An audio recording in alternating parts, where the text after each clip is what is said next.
Hey world, it's feedback open mic time. We got Jake and Ryan. They'll tell you their last name or if they have a group name or anything like that. Yeah, well, we're going under Rothman Brothers for now. Rothman, that's your last name? Rothman, yeah. Yeah, cool. Rothman Brothers. I don't think you need to change that. No, keep it. Yeah, I don't see anything wrong with cool. it. Easy to remember, Rothman. Unless you want to change it to Mothman. No, well, in the future, if we have a band, we'd call it Rothman Brothers Band. Like Almond Brothers. Yeah. He likes Almond Brothers, but something like that. Yeah. But yeah. I have a bunch of bootlegs of the Almond Brothers from their Soundman somewhere in a stack of CDs. Nice. One of my students' dads was his best friend. I'd always get these weird collections of bootlegs off the board. So you were asking what do you need from me? What's some stuff you want me to listen for or help with, and then I'll probably add stuff to that and everything. We'll play a couple of our songs, and then you can kind of get a sense of like what the genre and what kind of like the scene would look like for this kind of music, because it's definitely not pop music, but it's, I don't know, it's just singer-songwriter, I guess, at its core. And like kind of say like, with this music, you should like focus on TikTok and do something like that, or like Instagram or something, where you're like targeting kind of like the crowd that. So you're looking for like the target audience. Where you want to market this, and since we're kind of new too, how like we should kind of start. Like so to help you create a plan to move forward. Yeah, exactly. I'll probably give you some input on the musical side of it too. That too. Just anything that I catch in there. There's always work we can do. That's the beauty of These songs are all pretty like they're not set. And we're not talking about how complex they are. I'm not worried about that. We write music, we write it, we tell our stories. That's all we need to do. And when we do it authentically from our hearts with whatever voices we have, and creative and literal, figurative and literal, we can't lose ultimately. But we're always in a process of continual movement forward. So, all right, guys. Hey, the Rothman Brothers. All right. Virtual hands. People catch us later too, because they'll stay up. Yeah, all good. All right. Well, I'll start with this one. This one's called "Find What You're Looking For," or "Find What We're Looking For." It's kind of a long title, but it's kind of about. Do you want me to tell you what it's about? Still haven't found what I'm looking for. Is a U2 song. That's a long title. Yeah, that's true. Low Spark of High-Heeled Boys by Traffic. That's a long title. Yeah. You can have long titles. But should I tell you what it's about to give you a sense, or do you want to just listen to the song and kind of have your own kind of like? That's a really good question. So, when I'll answer it where people can hear me too. So,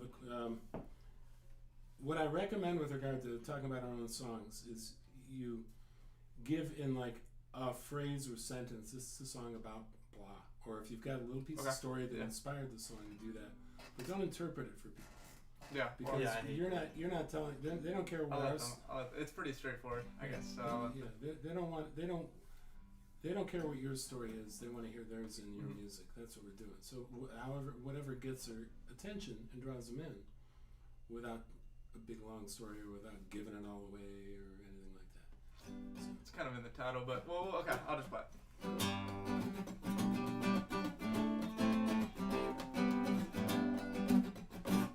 Sounds a little out of tune. Can I use a tuner?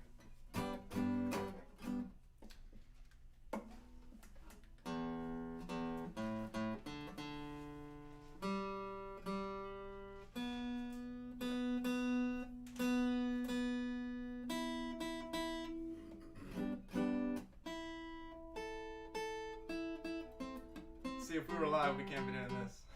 You're right. I don't know why this guitar goes out of tune so easily. You gotta find it.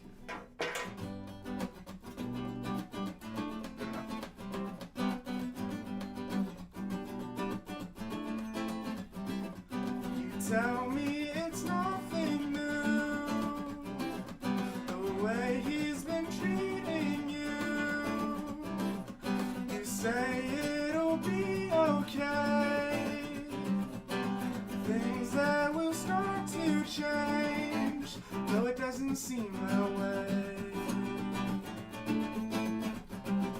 'Cause if every little choice is all you're supposed to be, and if every place you go is all you'll ever see, it's gonna be a long, long time before you find what you're looking for.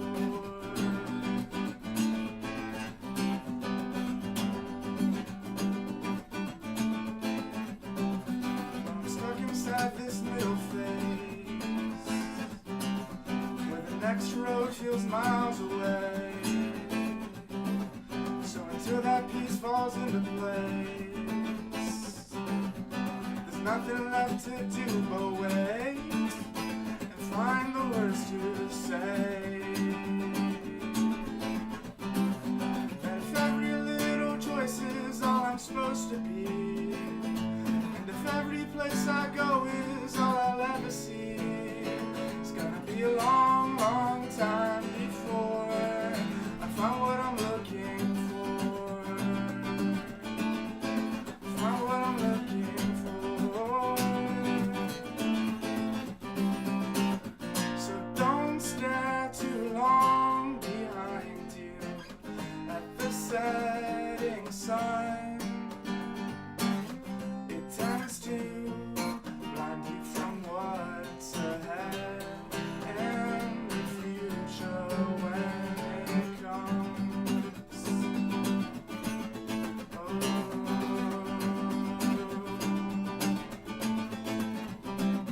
'Cause if every little choice is all we're supposed to be, and if every place we go is all we'll ever see, it's gonna be a long, long time before we find what we're looking for. Find what we're looking for.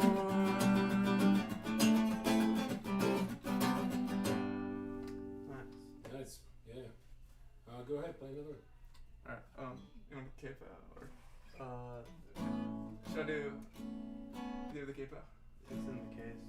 I'll give you like a slow one. There you go. You can do 2 or 3 if you want. Alright.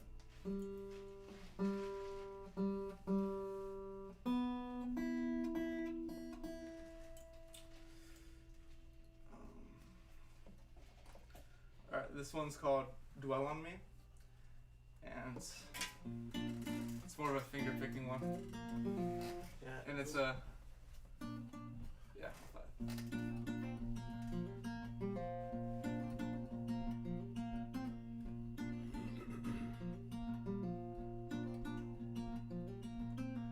but everybody assumes that the views are right till they start to rethink walking towards the light. Old traditions you learn passed down to you, as if you're holding a piece of a family you once knew before you grew.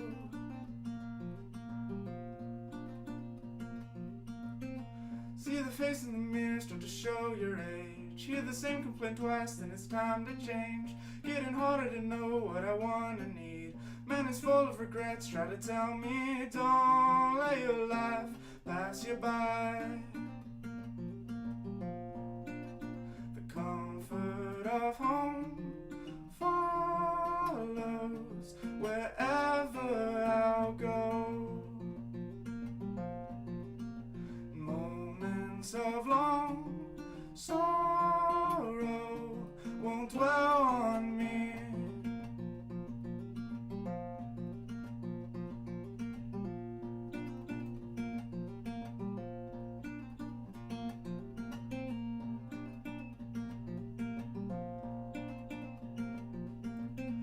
Pictures on the wall as memories of a different person you used to be.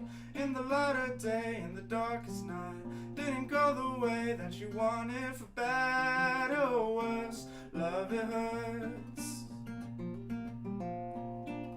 The comfort of home follows wherever I'll go. In moments of long sorrow won't dwell on me.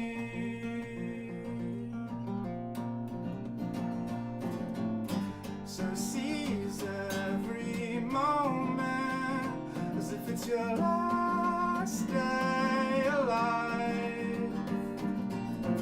The thorns on your roses may leave you in pain, but it won't last long, won't last long, won't last long.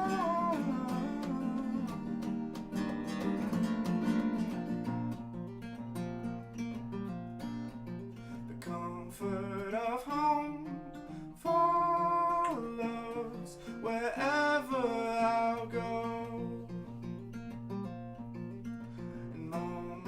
of long sorrow won't dwell on me. Nice. You got one more you want to share? Yeah, I can do one more. You go there? Yeah, I can play some too. Play some couple.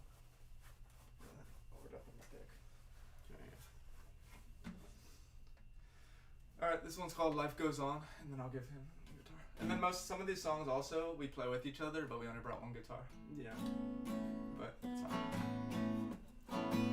Looking back on the man I knew, he's different here today. Wondering how he learned to lose the baggage he carried on. So move along, life goes on. Move along, your life goes on. Move along, life goes on. Move along, your life goes on. Realize it's time to grow, and it's never too late. Open eyes, read through the lines as the loving dies away. Just move along, your life goes on. Move along, life goes on. Move along, your life goes on. Move along, life goes on.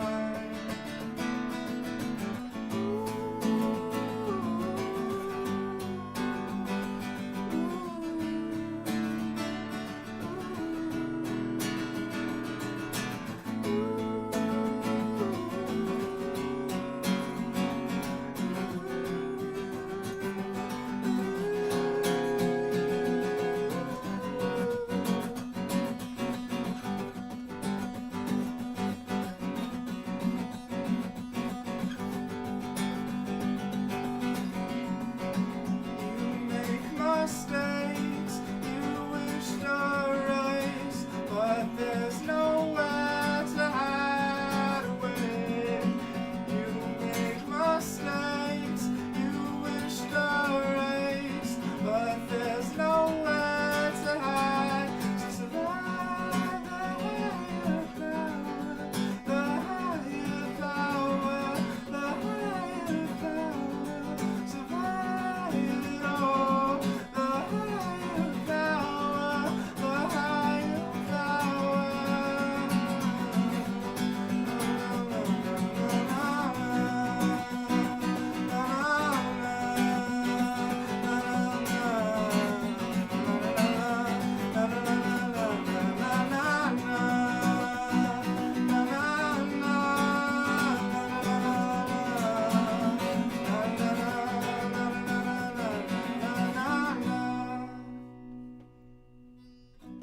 Kind of a weird one, but Nothing weird about it. alright. That's cool. Here you go. Thank you. Oh, what do you want? Yeah. Got 2 minutes though.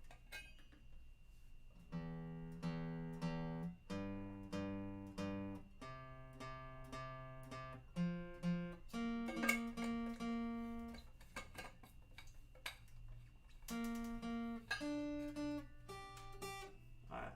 It's called Some Days Will Change.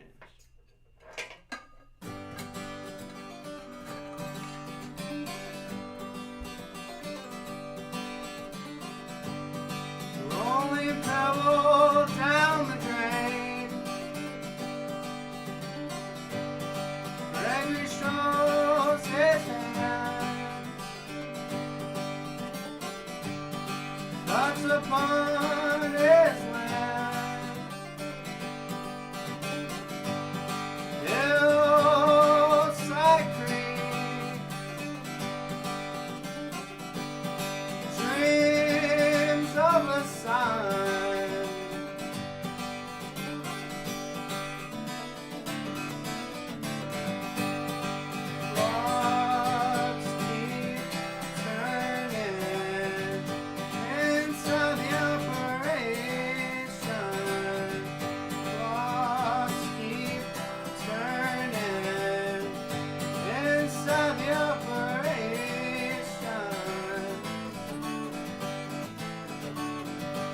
Someday this will change. Someday this will change. Someday this will change. Someday this will change.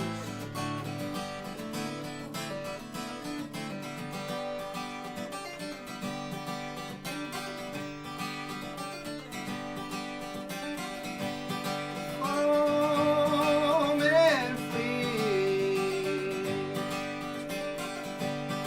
Home is pain. Fire and rain. Over the hill. Dreams of the sun.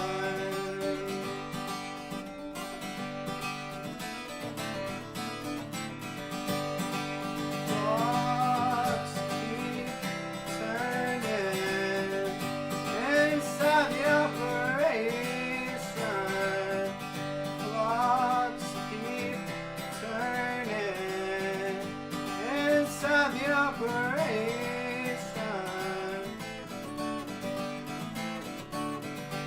Someday this will change.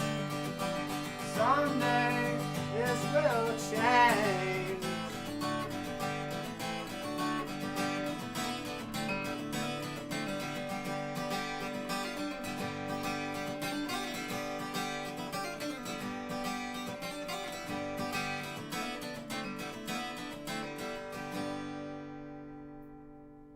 Alright. Yeah, man. You got more, right? Yeah. It's called Samantha. What does that say? Impressive. Impressive, nice. Yeah, let's see who said that. Somebody I know. Oh, Carrie. Yeah, what's up, man? Yeah, couple of local guys. It's a Chicago musician Nice. that you're impressing there, so nothing wrong with that. Great chord changes. Thank you. Alright, this is called Samantha.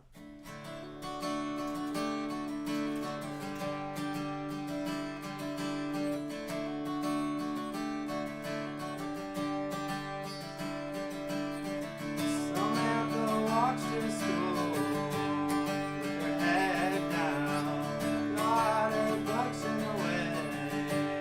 Help her calm down. Seeing what it takes to get a friend down. Lady in red said, Samantha, you've gotta read louder. And I'll be waiting today for tomorrow if it ever comes.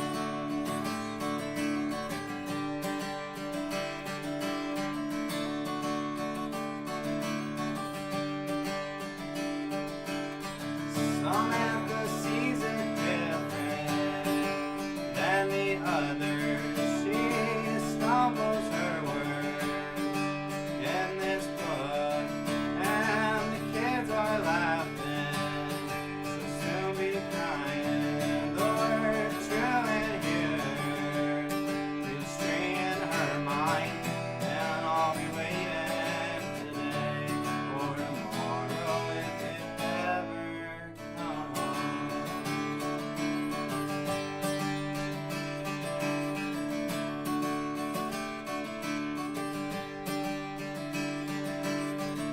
Walking alone in the hallway, gotta find a stall here. Crying alone makes it better as it keeps her together. Cutting her wrist made it easy to write her letters. Oh Lord, won't you stop all of this bleeding? And I'll be waiting today for tomorrow if it ever comes.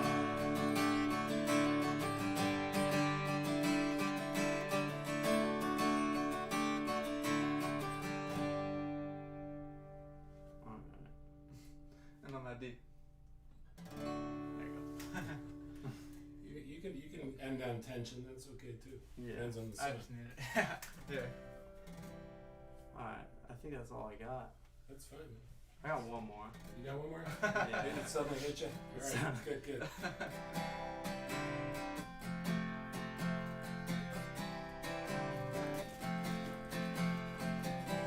What a beautiful day. Well worth the wait. Between the lights, taking all his life. I've come before. From the image in the sky, something's burning in his eyes. All must pass. Evermore takes off his clothes before his curtains close, and everything is going well. Between the dawn and hell, she sees a violet sea. Evermore since she lived in the sky, and she lives tonight. She sees a violet sea. She sees her violet sea. She sees a violet sea. Evermore took off the clothes right before her curtains closed, and the transition's going well. After her living hell, she sees a violet sea. Evermore since she lived in the sky, and she lives tonight. She sees a violet sea. She sees her violet sea. She sees her violet sea. Evermore looked in the mirror. After her living fear, she sees a violet sea. She sees that violet sea. She looked right inside that mirror. After her living fear, she sees a violet sea. She sees a violet sea. It's about a transgender person. Oh wow. Yeah. Alright, man. Talk about progressive in a Yeah. whole different light, right? Yeah. Cool. Alright. So you're the Rothman brothers. Wait, now who's Jake? Who's Ryan? I'm Ryan. That's right. I'm Alright, Jake. Alright. Okay, that's what I thought, but I'd like to make sure. Alright, so how'd that feel, first of all? Like, what were you aware of in their performance of it in this strange kind of setting of, like, I'm sort of in somebody's office? And Yeah, I was definitely like. I think I kind of liked it better because it's like it's more like kind of like. I mean, how do I try? It's not like you're doing it in front of like. It doesn't feel like an audience for. Oh, it does for this, but it doesn't feel like there's something about like having a mic in front of you. Yeah. Like really in front of you, and then like. I don't know. Hearing yourself from speakers is just different. I prefer this stuff. Yeah. But then I don't think that's what like most live stuff isn't like that. Well, that's true, yeah, and this is and that's something you can use to your advantage. You know, you can use the fact that you're comfortable in this. This is the way music was originally shared, isn't it? Yeah. You know, recordings are new relative to human history too. So people would just play in settings like this, sitting around, like, you know, before recording, which is only 140 years old or something. You know, there'd be, be like, hey, Ryan, bring your guitar over to the porch after you get back from the factory today, you know, and Jimmy's got the piano tuned finally, let's jam. You know, that's the way we share music. So, and it's a cultural universal. It's what they call it in anthropology. It's something that is throughout human history been something that everybody has, right? Like ritual, you know, like having feasts and stuff like that, you know, in human communities of various sorts. So this, of course, does feel the most natural. It does feel a little unnatural. You get on a stage, and everybody's got their eyes on you, and you can hear yourself, but it's on a delay. That's part of the problem. That's part of what throws us off when we get on a stage.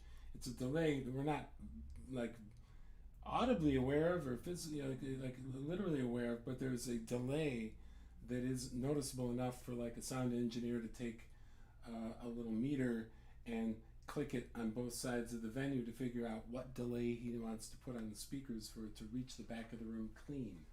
All right. So there's a lot of science going on at the same time, and that can throw us off. But you do need to get comfortable with that, because until you have the big money and get the in-ear monitors that cost $1,000 and get the exact mix that you are comfortable with playing within, which somebody like Beyonce, Taylor Swift, as I mentioned earlier, like the $2 billion touring artists right now, the kind of the setups they have, it's like down where they're very comfortable on the stage, and can hear everything exactly how they need it to be heard. But so the best way to do that, to deal with that, is of course to get out and hit, like you're talking about, get out and hit open mics. Yeah.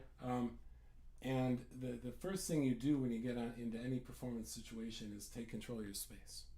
So so if you get on a stage or you're in here or whatever, I purposefully make this a comfortable space because I'm coaching people in here, and it's very nerve-wracking for people that I've got you under. I do have you under a microscope. I'm looking for what we can work. I'm looking for weaknesses that we can not exploit, but we look at that as resistance is my ally.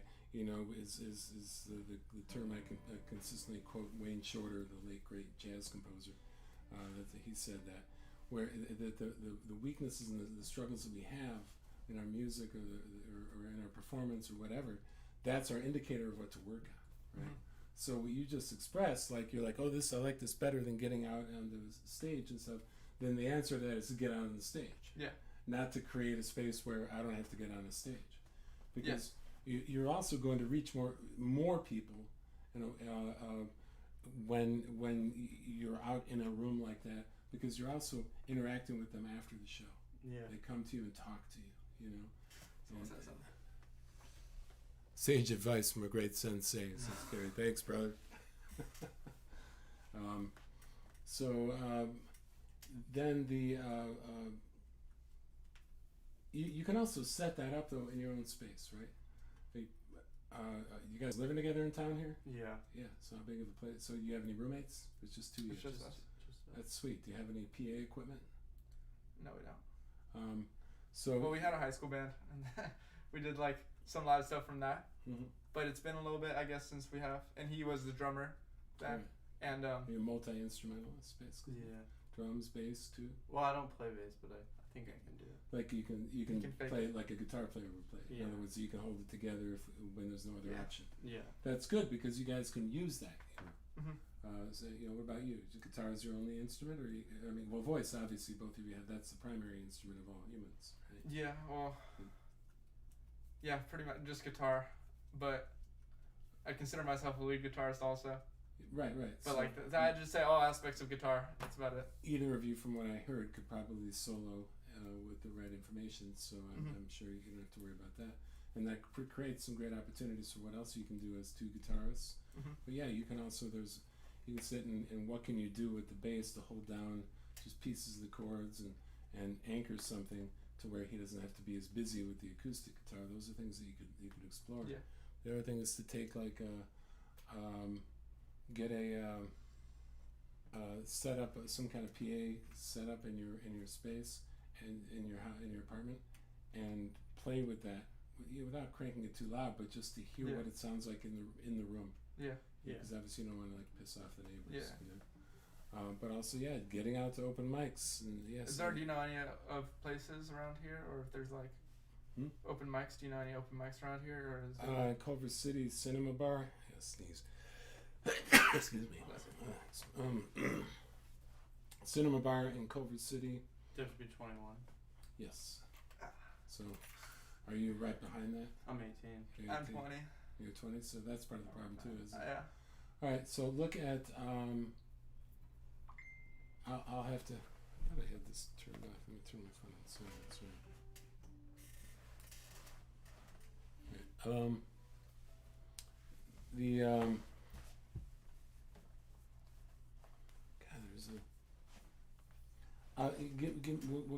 We'll exchange contact information. My collaborator Sayanti, she she's at USC getting her master's in marketing and communications. Oh, nice. I met her when she came to one of these, Oh. and then we collaborating. She's doing a lot of bookings and stuff for me. She has a long list of open mics. Nice. She was a software engineer in India, southern India, where she's from, and she was like, I hate this. Yeah. I'm going to LA to be a musician. Nice. So she used getting her master's at USC to get a student visa. And so she's like just playing music, anything related to music, and then doing her work at school. You know. Nice. She has a long list of open mics. I haven't hit that many of them because I just haven't had the time. Yeah. I got here a year ago, and I've spent the entire year just getting myself established and building the school and stuff, and keeping my school in Chicago going, too. So I've just been consumed by that mostly. I had another question real quick too. Yeah, man. For like those songs, I guess, that you get a good sense of like kind of the style. Yes, so I can hear all kinds of different influences, or sounds likes, we should say, because maybe whether or not they influence you. There's the first song you played. Anybody that likes Jack Johnson or Bruno Mars would go crazy. I've heard that. I've heard Jack Johnson. Yeah, that's good. Well, I wish I could sing like Bruno Mars, but well, you don't. It's not how you sing. It's more like how the music's presented, yeah. right? The rhythmic elements of it, right? Yeah. So anything with fun rhythmic elements, you can like, What I'll do a lot of times, like, well, what kind of music do you? And I'm like, well, I'm a singer, songwriter, guitarist. What kind of music do you like? And they'll be like, oh, I like Jethro Tull. I'm like, oh, I've been compared to Jethro Tull.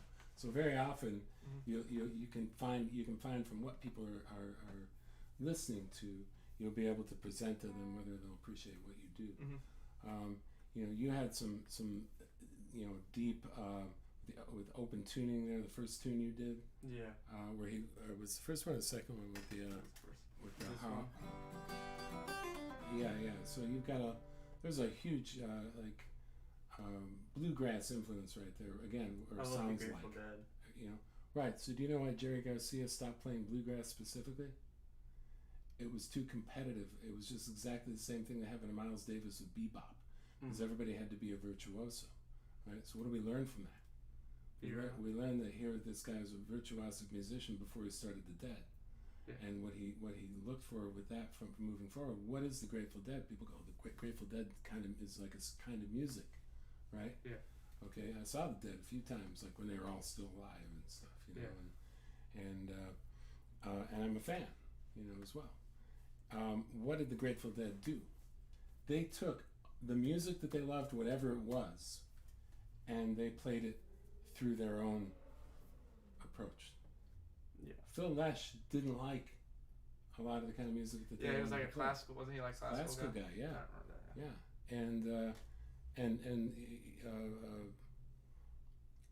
They had all these different backgrounds, right? Yeah.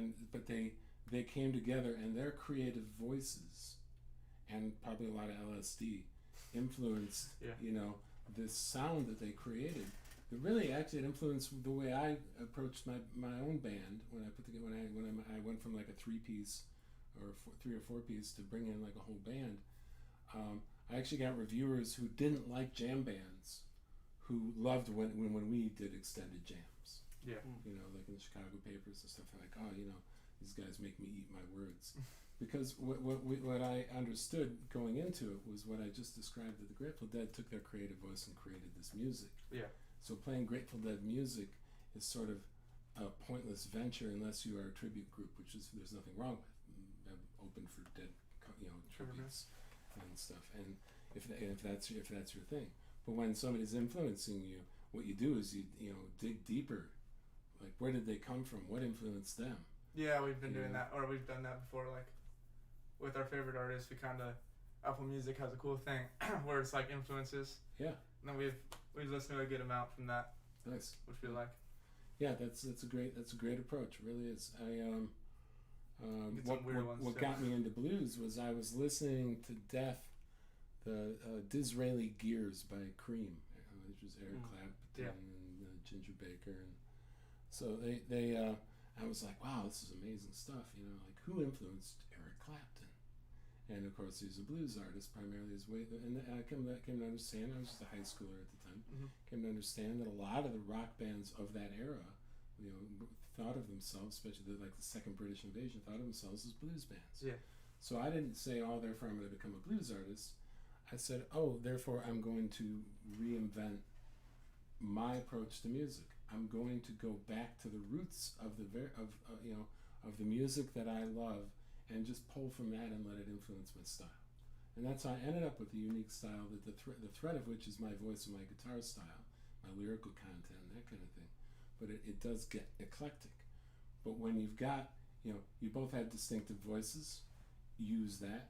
You have both have a distinctive approach to your instrument, whatever style you're pulling from. Use that, and that's where you put the focus. Be unique. Right. Allow that to happen, because again, you've got it's even more appropriate nowadays to do that.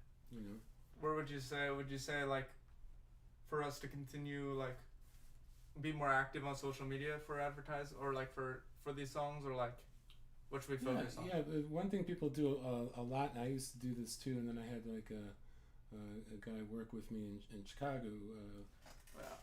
There's a lot of stuff going on out there. Oh, Carrie's got... Carrie, are these in L.A.? Oh, yeah, Fourth Wall, Tuesday Night Cafe, Silver Lake Lounge, Barrel Tavern, Kulak's Woodshed. Yeah. He'll charge you $350 to do a professional music video, too. That's in Laurel Canyon. Yeah, Laurel Canyon. School Night, Oaks Tavern, Powerhouse. And you don't have to be 21 or over. Well, that's what you'll have to look into with all these. Hey, Shannon, what's happening? All right, so take a picture. You got your phone? Yeah, I got it. Yeah. Let me get close. Yeah, just go up there.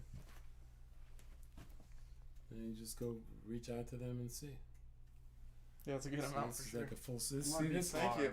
This is a perfect example too.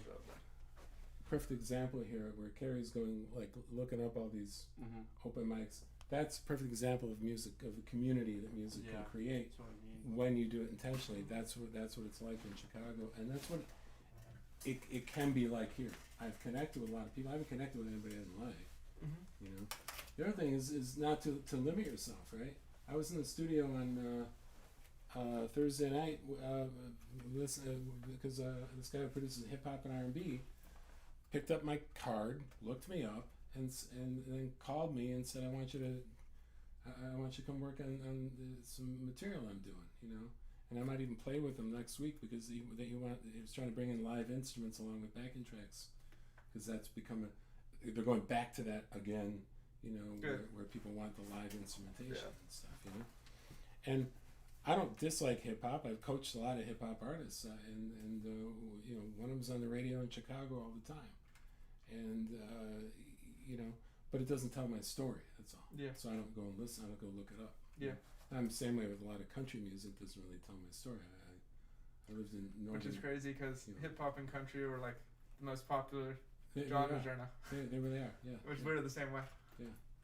But again, it's just about whether it's telling your story or not. What you listen to, and the same thing when you write the music. Speaking of hip hop, that's me and DMC up there. So. Nice. And then obviously Questlove. So. I was wondering, is that Questlove? Yeah. I was at a music conference, so they each are holding my book. Oh. So DMC and I exchanged books, and the same thing with Questlove. Nice. And stuff. And he was more talkative. Questlove was like, I said, man, you're like an ethnomusicologist like Taj Mahal or Bobby McFerrin and stuff, all about it. And he's like, and he just said, that's some deep compliments, man. And that was about the extent of it. I was like, can you take a picture? Yeah. That was about the extent of it. But he was like, man, I got to read this. And he was all like, he's outgoing. He wanted to be a comic book artist originally. Huh. So his book is about doing what you love to do instead of what everybody else thinks you should. Yeah. Right? Because it made him like really miserable. And then, so now he's back to comic books and stuff, but he's still doing music and does a lot of speeches.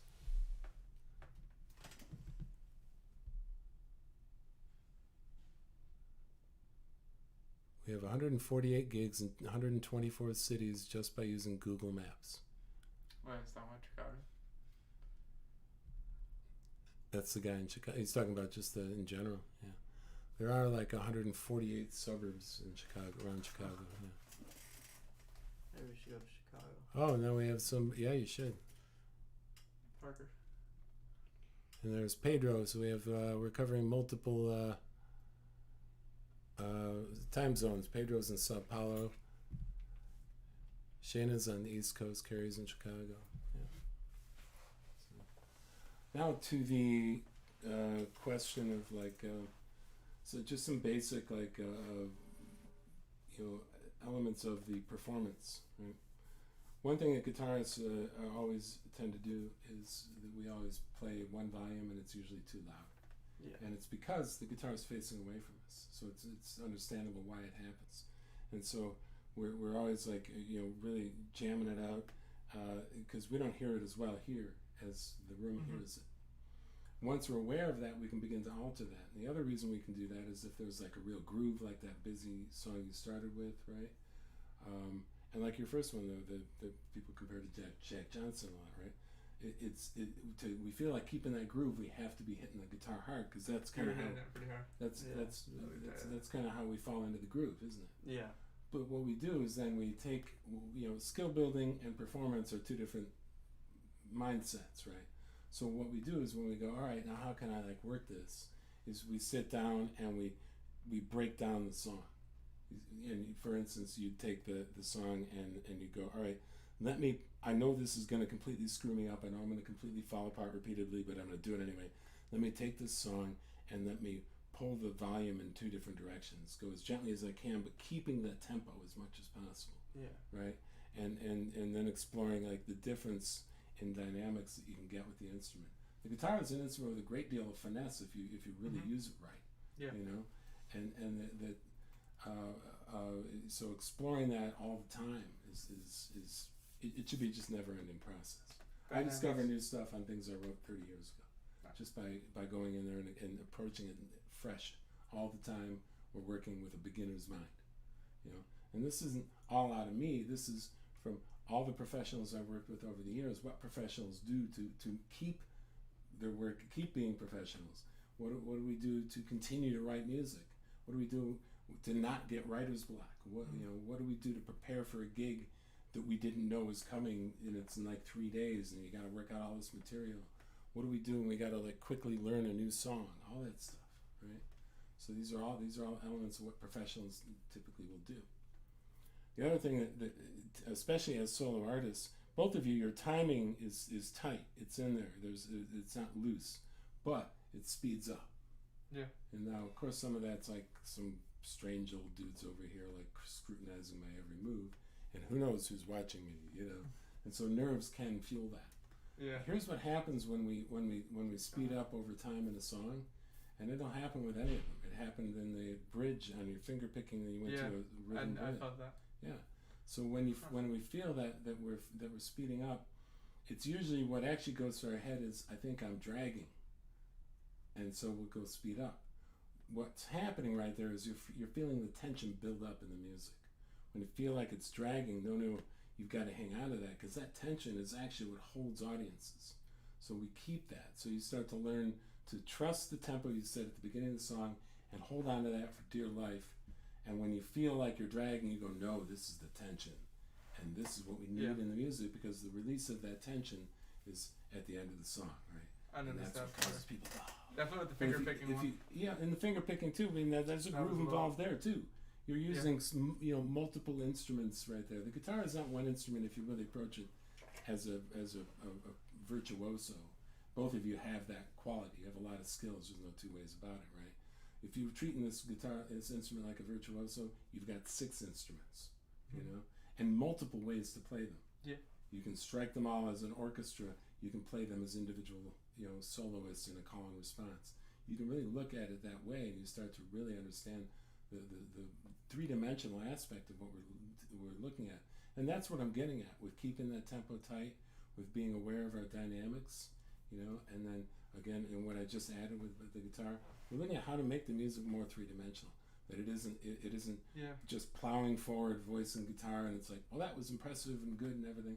It's what are the things that give it this quality that I can hear many things happening at one time. I can feel the pulse and the ebb and the flow of the volume, especially does that. The changing dynamics of the song add emotion. Yeah. And then the final thing that adds emotion is the other thing I was going to touch on, is opening our mouth on the vowels. Don't be afraid of what you're saying. Nobody cares. What they care about, like I said before we started, and I say that purposely before people perform, because I know it's like, it can be nerve-wracking, or it can be like, what's everybody going to think of my stuff, right? Like you said, that was kind of a weird song. You never have to say that. You never have to say that. I should have. You're afraid of what. That's okay though. But we all do that, right? That's the thing. You're not doing anything anybody else doesn't do. You're not dealing with any problems unique to you. I've taught for 30 years, and I've never walked out of a lesson and gone and seen to a friend, or come home to my wife now half that time. We've been together 15 years, and be like, Megan, I've never seen this before. I'm going to call it to Jake. It's fucked up, man. I've never done that. Everybody has the same struggles. Everybody runs into the same problem. Right? Yeah. So that's the thing to remember too. Is you're certainly not alone in the challenges that you're dealing with. Are they all talking to each other now? I don't even know.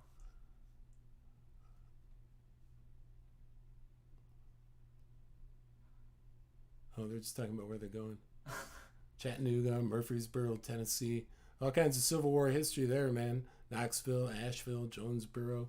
All the villas and boroughs. And Pedro's asking, where can I find your music, Carrie?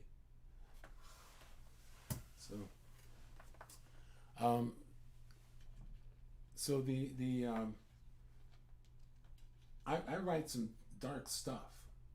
It's why I'm outgoing and positive more than I was when I was a brand new musician. I talked about as much as you do. Yeah. I was kind of in here a lot, very observational, in my approach to life.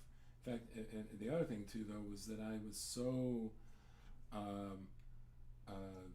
nervous that when I first played, I was like, I thought I was gonna die, man, And I remember the first time I played for anybody by their request, I turned my back and closed my eyes. We've heard these stories about famous people too. Yeah. Jim Morrison, when he first played Whiskey A Go-Go here in LA, he turned his back, and stuff. And they're like, turn around, let him in, right? It's not uncommon, right? Now I came to realize that that's ego-based. Nobody's paying that much attention to me, so what am I worried about? The other thing is, and it's a small ego. We should have our greater ego is part of our identity, and so when we have a sense of like, hey, this is who I am, and this is what I have to share, and I hope you like it. Now I'm going to remember too that it's also about giving all I've got to this group of people. So like, don't doubt yourself, pretty much. Yeah, dude, or you're gonna doubt yourself, but don't shut. Fight through it anyway, right? Yeah. Know your worth, I guess, is a good good way to put it. That you have something to offer, because just on what you both have right now, you're gonna get this, and this is like a victory, all right, when you're a working musician. I heard the Rothman brothers. I'm not really into the music that they do, but holy shit, those guys can really play, and their songwriting, their lyrical content's deep, or wow, that. So it's like, so you get to, and that's a victory in music, is where somebody wouldn't listen to you, but they'll speak well of you anyway. Yeah. Right? That's what you're looking for, and that's where the skill building comes in, and then and then letting people in a little bit more, by opening up your mouths more on the vowels. It doesn't mean that you're going to get suddenly the music is going to sound very much like a 50s white guy propaganda film. It just means that you're going to be more naturally opening up on those vowels to get the emotion. L, M, and N are three consonants that can be held out like a vowel, so they call them liquid consonants in acting. So they use those. Say the word blood. Blood. Yeah. Now say it and draw out the L. Blood, like blood. Yeah, and then open up on the vowel. Blood. Blood. Blood. Yeah, I get it. Blood. Right. So yeah, and then we did so we can understand that with our lyrical content too. And again, it'll be just by practicing that when you go and say I'm gonna get ready for, I'm gonna work on some music right now. You make this choice. Am I going to work technically, where I'm going to be breaking down songs and working out new material or whatever, or am I going to sit and just practice at performance mode, which is what you just did, right? Yeah. Just play performance mode, play through everything, move through. If I'm practicing technically, then that might be where I'm going to take stuff and I'm going to over enunciate the lyrics and stuff just to practice that, or however you want, whatever kind of approach you want to take, vocal coaching. When I coach people in vocals, we have exercises designed to work on these specific things, and each person depends on their needs. That's what I give them. Hip-hop artists, I actually give Shakespeare, because Shakespeare, you don't have, it's ideal if you're a good actor, if you do Shakespeare, on stage, but Shakespeare is used by actors because you don't have to be a good actor. If you do Shakespeare right, it sounds like you're a good actor.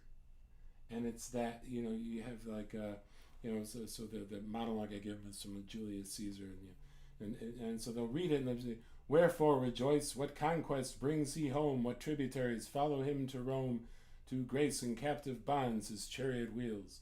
I'm like, all right, now do it all in one tone, over enunciate everything, and then in the next section, raise your pitch and hold it there. So then it becomes, "Wherefore rejoice, what conquest brings he home, what tributaries follow him to Rome, to grace in captive bonds his chariot wheels. You blocks, you stones, you worse than senseless things, oh, you hard hearts, you cruel men of Rome." Like this, it's like, so you can see how, like, I had a hip-hop artist one time I worked with, sent me a message. He's like, "Hey man, this new song I dropped, and I still do Shakespeare before every show." Nice. So it's like, and it's, so it's, you can hear just from the way I presented it first time versus the second time, how it opens up the vocal instrument. Yeah. And then what we're doing here, again, it's not turning you into, now I'm going to sing my songs like this, it's opening up, it's taking your comfort zone and widening it, right? Your middle ground becomes huge, so that then you also begin to learn to use the vocal instrument. And this will affect your guitar playing, because what's the first instrument is the voice. And nobody says, "Wow, your voice is really great, it sounds like a violin." But people say, "Wow, you really make that violin sing." So intuitively, our approach to our music, as our vocal instrument improves, our approach to our music will be improved, because we'll start to look at our accompanying instruments differently. We'll start to hear them differently.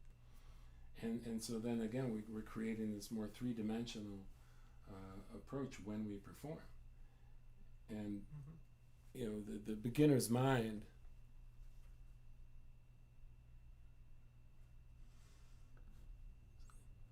they're all still talking to each other, sharing stuff. The beginner's mind is it was like a free short audio book by Yo-Yo Ma, the great cellist. He talks about the beginner's mind, and how you always go back to it. It's a terminology that's used widely in all kinds of things, including meditation practices, I think. But it's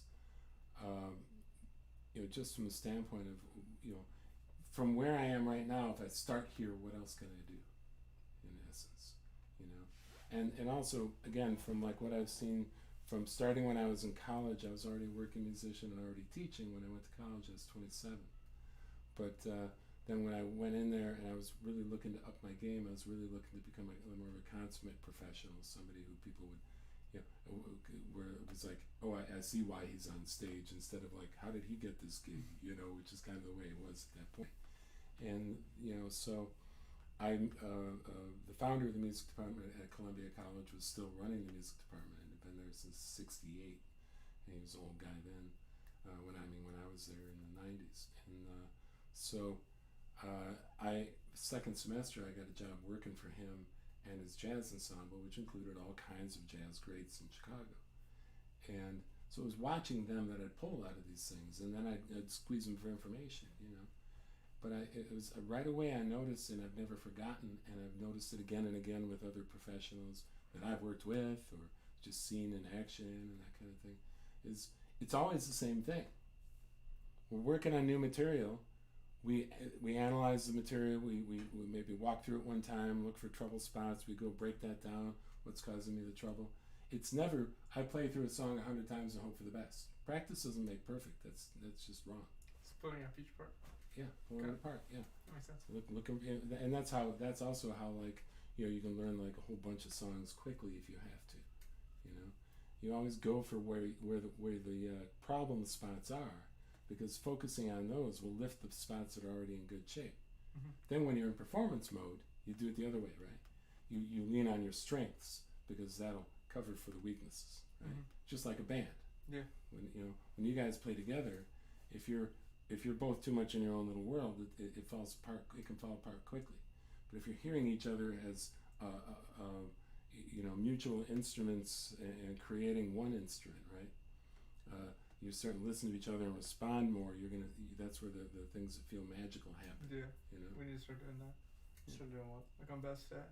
Mm-hmm. It sounds like we're too like. Some of it doesn't sound like your part goes with my part on some stuff. It needs to sound more together. Okay. So it's a call and response thing. Yeah. Yeah. And that's something like, speaking again of the guy at Columbia, I remember the class he required of every music major was exploring the art of music, and it was like basically theater games for musicians. And students complained relentlessly about it because there seemed to be a lot of stupid things. You got a wood block and a stick, I got a wood block and a stick, and I create a pattern and you respond with it and stuff. And they complain about it, but he was like, if it was up to me when I conduct the Chicago Symphony as a guest conductor, they'd all have to do these exercises beforehand. And so what he was doing was he's teaching people to listen at a level that a lot of musicians don't. Mm-hmm. And then since then, as a professional now with all the years behind me, when I've coached bands, absolutely without fail. First of all, a band calls me to coach them usually because they're getting started out, or they're getting ready for some big move, or they're trying to step up to the next level or something. I don't get called by Dave Matthews Band for coaching, yet. We'll see. They'll have to reinvent at some point, But I'll come in and I'll just say, I'll do like we did here, right? So play something, let's see what how it's going, right? And they'll play a couple songs and stuff, and I'll say there's 5 musicians in the band or something. I'll be like, I hear 5 different bands. I want you all to listen to each other as you're playing. I want you to hear all the other instruments. We're capable of that with music, but we're afraid because we might screw up our own playing. Mm-hmm. Mm-hmm. But what's interesting is when we start to hear our own music, and as it responds and compares and locks in with the other music around us, we start to become more fluid in our approach, and we start to hear new things that are even better than what we're already doing. We also hear things that we maybe want to do, because guitars, we all know, a really hard instrument to master, Mm-hmm. and we get to that mastery and it's like, I want to play this thing, man. I worked hard for this. This is fun. I want to jam. I want to cut off a yard of flash. Look what I can do, Mm-hmm. right? But sometimes we'll catch on that that's not the right choice for the song. Yeah. And so we'll pull out and leave that space, because that space defines the sound. That space creates the tension and builds the emotion. So we start to hear it at this whole level. Mm-hmm. So then the other, like from these approaches, like again for me playing with other artists, I'm the guitarist, so I usually hears, Phil, I'm not used to saying this, but you can turn up. Or Phil, I'm not used to saying this, but you can play more. And I'm like, because I'm always listening for more. How can I complement this song? How can I give more to the song? Not how much do I get to play, Mm-hmm. And again, that's understanding also the finesse of this most difficult of all instruments, aside from the human voice, which, because the guitar is not subject to colds and allergies and stuff, Mm-hmm. But and I don't say it because I'm a guitarist, by the way. It was through teaching that I discovered that that's the general thought process with a lot of people. Both other musicians, like concert violinists that I taught guitar, who played about 5 instruments, played in 2 symphonies, taught to the highest level of Suzuki. One day, about 5 lessons into guitar, she's like, "This is the hardest instrument, Phil. This is harder than the violin." I was like, "Oh, I'm glad to hear that," because I thought it was just me. I thought I was just like, I don't have to work so hard. I don't want anybody to know I work so hard. They'll think I'm stupid. Mm-hmm. And I heard the same thing from literally a brain surgeon. Phil, this is the hardest thing I've ever done. So you're a brain surgeon. How can that be possible? Brain surgery. It's not brain surgery. It's not rocket science, right? That's what we say about, it's to demonstrate like it's not that hard. Yeah. And she's like, yeah, but that's all laid out. It's specific. It's science. It's not. You're not like in the moment going, gee, maybe I'll just cut here instead because it's improv. They know exactly what they're doing by the time they get to that level. They've developed these tight skills. We have too. and the more willing we are to continue to explore those skills, the greater we become as artists. I was reading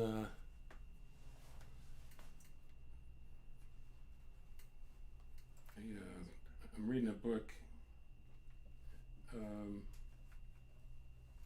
Wayne Shorter and Herbie Hancock, and a Buddhist scholar, about music, about jazz and life and all this kind of stuff. And where's here it is. Wayne Shorter. So Wayne Shorter just passed away, if you haven't heard of him. Passed away back in March. They did a tribute to him August 23rd here at Hollywood Bowl. Joni Mitchell was on stage. Carlos Santana was there. Herbie Hancock put it together. All these jazz greats were there. People who played with Miles Davis, like Ron Carter and things. And guitars, right? Ron Carter, bass, upright bass. Yeah. And I'm not a huge jazz aficionado that way. So I mean, I know enough. And my mentor at Columbia was a jazz composer, so I got turned on to a lot of stuff, and I use jazz to teach, make guitar players better, because I studying classical and jazz guitar. Those are like the highest levels of technical playing. So it's a great way to just improve your overall, So I'm doing right now, pretty much at school. Good, yeah, because you don't want the mystery to be in the fretboard. The mystery's right here. Yeah. So, and then the 24th they had Wayne's memorial at an auditorium in Santa Monica, and then on the 25th they released his documentary on Prime, on Amazon Prime, called Zero Gravity. I highly recommend it. You don't have to like jazz to get a lot out of it. One of the things is reading this book, then going back to this book that I started reading and never finished. A great performance is timeless and has the story of humanity within it. That's Wayne Shorter. Great performance is timeless and has the story of humanity within it. That's, in a nutshell, what we do is reflect the human condition, and stuff. So, these guys are off to a great start. Then what to do with social media is just be yourself. If you go look me up on social media, you'll see the kind of stuff I do. I just share things regularly. I try to make people's day a little better. That's kind of the way I look at it. Like, nobody seems to get tired of pictures of palm trees and in the ocean with me, and so because it's a nice thing to look at, and I post some goofy stuff. There's a picture of me like this, where it's from here up, because it's like the camera shot was wrong, was not low enough. I'm just making a face or something. Next to it's a picture of my wife from a photo shoot, right, and stuff. And I'm like, in case you're all wondering our different approaches to when a camera is pointed at us. And hers is like, it's a proper photo shoot. She's an actor. She's doing something, actor-like, for photo shoot. And me is like, I'll do stuff like that because it's just me. It's my sense of humor. I don't give a shit. It doesn't have to be music, But then also, any tips I can come up with. I think of a tip. I'll probably do a couple today after we're done that popped up while we're talking. I jump on and I mention something about music. A lot of people, what I've told them to do when they're first starting out with music is share your journey as a musician. Hey, here's a song a song I just finished or something. You don't want to share something you're still working on because it can kill the flow. Yeah. It's a real important thing to remember. Unless you guys collaborate and stuff, that's different. You're used to doing that, But like, if you got a song, it's when somebody comes to me with songwriting, coaching. That's the first thing is, do you feel like you've told the story? Maybe the song doesn't feel complete, but do you feel like you've told the story? Have you said the things you need to say? Because if you don't feel like you have, and you share it, your subconscious thinks you're done, and it's really hard to tap into that and finish it. Yeah. But if you feel like you've told the story, maybe it's just a question of the arrangement and things like that, But other than that kind of thing, you share your process through all social media, whatever social media you're on. Share the process. Knock out some videos, and watch the numbers. Which ones get more attention? Yeah. I notice if I'm holding a guitar, giving a tip, whether or not I play the guitar, it gets more attention because people see a guitar, right? So I'm like, all right, well, it makes sense. I'm often holding a guitar when I'm coaching. I'm not BSing anybody, and so I'll do stuff like that because ultimately what I'm trying to do is reach people, connect people, be of service. a huge part of what I do just in general as a communicator, you know. And it all comes back to you too. That's the beauty of it, you know. When you're giving great shows and stuff, people give you what? Their gratitude, you know, and eventually their money, you know, which is a good thing too. And then you got that list of places you can look up. Yeah. That Carrie point, you know. They might be a little far, but Yeah, we can look it up. But yeah, there's like one of those places in Laurel Canyon, and what part of town are you guys in? Playa del Rey. How far is that from here? 25 minutes with traffic. With traffic? Right. yeah, with traffic. Yeah. Is it south of here or north? It's south. Okay, so it's toward the city from here, toward downtown. Or it's like towards the beach. Yeah. But It's I think it's south because It's right near Marina del Rey. Oh, okay. Yeah. Right. So by the airport. Yeah. Okay, LAX airport is. We always fly out of Hollywood Burbank Airport because we're in the valley. that's where I went to school at Oregon last year, Oh, okay. and then we used to go there. Yeah. Because the flights were better. But Anything else I can do for you guys? I think we're good. Yeah. Thank you. I mean, yeah, thanks for everything. I Exchange like information at the end maybe, and then I think we'll be good. Yeah, definitely. Cool, man. Reaching Beyond, Improvisations on Jazz, Buddhism, and a Joyful Life. Wayne Shorter, Herbie Hancock, and Daisaku Ikeda. That's the one there, Pedro. Yep, I'm reading that. And then the Zero Gravity, the documentary on Prime Video, is pretty amazing. The music that Esperanza Spalding and Wayne Shorter composed last year together, and they show a live performance of with a symphony at the end of the documentary Zero Gravity, is mind-blowing. I can only describe it as beautiful. I don't really know what genre to call it. Okay. It's got so much happening What's it in called? it. Zero Gravity? Zero Gravity is the documentary, yeah. So it's a 3-part documentary. Yeah, it's fascinating stuff. I don't like every documentary. I didn't like the Grateful Dead documentary because it was I got the gist of stuff. I've also read a lot about What them. was it on? I don't remember. That's a Prime good Video? question. It was several episodes. It Oh, yeah, focused yeah. a lot more on the drug culture surrounding them, Okay. which I was part of in the 80s. So it was just like I don't need to be reminded of what I did to myself, you know. Yeah. So there was that element of it. It's a little uncomfortable to watch, you know. Yeah. But I you know, because I followed them, I listened to their music, I read all kinds of interviews. So I also there wasn't a lot of new info coming along, and I did read though the Phil Lesh autobiography, and it was really good. So if you like digging in, Yeah. I can't remember what it's called. I think it was Inventing the Sound, Finding the Sound, or something like that. And it's really good because he gives a good background look at the group, you know, because literally like the bass player is a supporting role that actually drives the group. A great bass player, a great drummer can make a band. You know? So, yeah, they might be trying to go to the jazz eyebrow threader. So everybody, you know, I do these. Hello. Yeah, it was it started at 4. Well, come on in. Yeah. How's it going? Yeah. What's up, man? How you doing? Good. How's it going? All right. I just saw something on the event. I'm from out of town, which is Yeah. What's up, man? What's your name? not to do. My name's Eric. Eric. Yeah. I have a brother by that name. He must be a good guy. So right on. Of course. Yeah. So how did you find me, man? Oh, I actually was just looking online. Oh, okay. Right Hey guys, what's up? My friend Nico. Yeah, we just Nico, what's up, man? passing through. Yeah.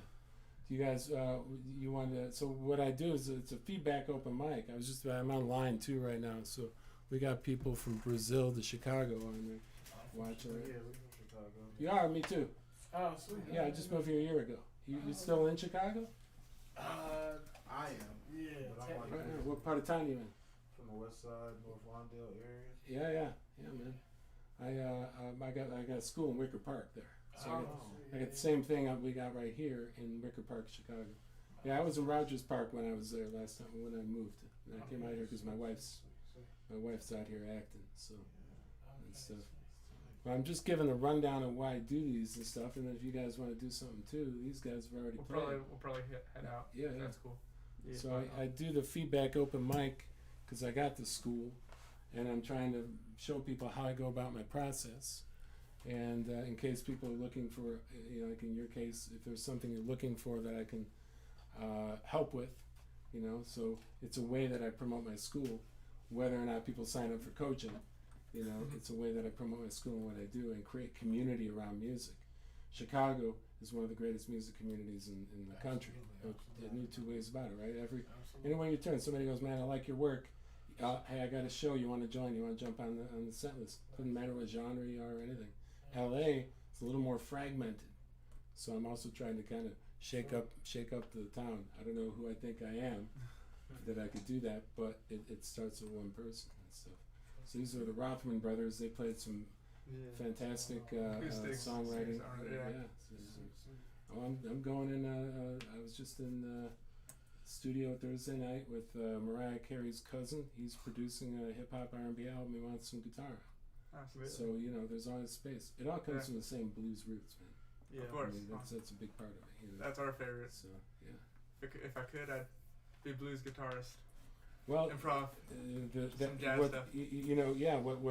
What tell anybody, and this is from playing blues clubs. I used to play Buddy Guys and stuff. And if you play this, if you take a blues song and play it like the recording, you miss the point. Yeah. Right. It's you take the song and here's the framework. Now, how is that your story in that moment? And even the handful of blues songs that I actually perform or wrote, each time I perform them, I expect they're going to change up a little bit, because my story's changed a little bit. I've evolved and changed as a human being. I'm 57, I've got. You got a book on the Chicago fire. That's all. Yeah, it's pretty heavy, man. I heard you too. I just. Yeah. No, I got the library too, because I feel like we should all have a knowledge of many things as musicians. Sure. We're talking about the human condition.